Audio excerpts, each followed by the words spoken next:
welcome back. I just wanted to do a fairly quick little semi-TBR update, but also just rave about a book that was on my TBR.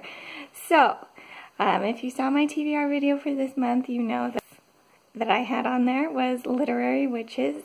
This was a delightful little read. It's very short. It features a lot of female authors in it, and it kind of just gives brief summaries of a little bit of like their style of writing, brief biographies for them. But I loved it. It was such a cool concept, the way it was done. So basically, you'll get like an author, and it'll have all these, it'll have like a picture of them. It's got sort of a title page for each author. But it's got sort of these like spooky-ish little blurbs for each author almost. And I definitely hadn't read all of these authors, but the ones that I was familiar with, I was like, oh, this writing that's talking about them in this fun, poetic way really evokes that writer to me. And it really made me want to read the ones that I haven't read. And we can talk a little bit about what I mean by that. Let's see here.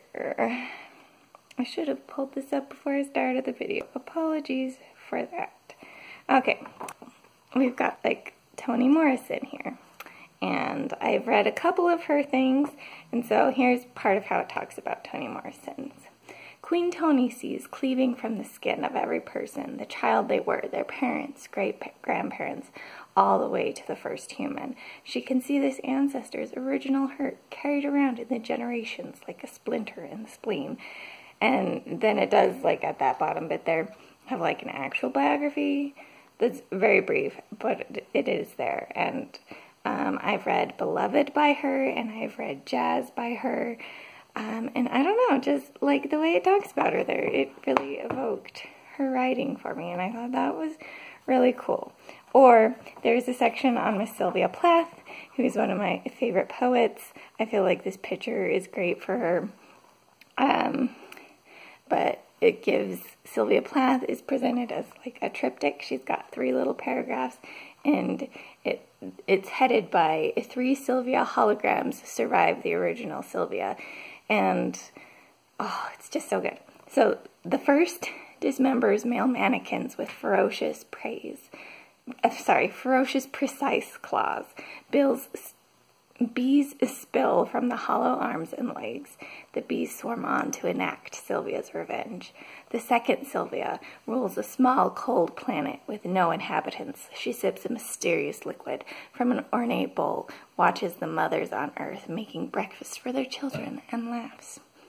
The third Sylvia is a shiny black disc, dragging itself from yew to elm, bed to oven. Everything the disc passes, hearing that black crackle, is terrified into the thrill of living. And yeah, I don't know. If you've read any Sylvia Plath, if that is not like Sylvia Plath style imagery, I don't know what is.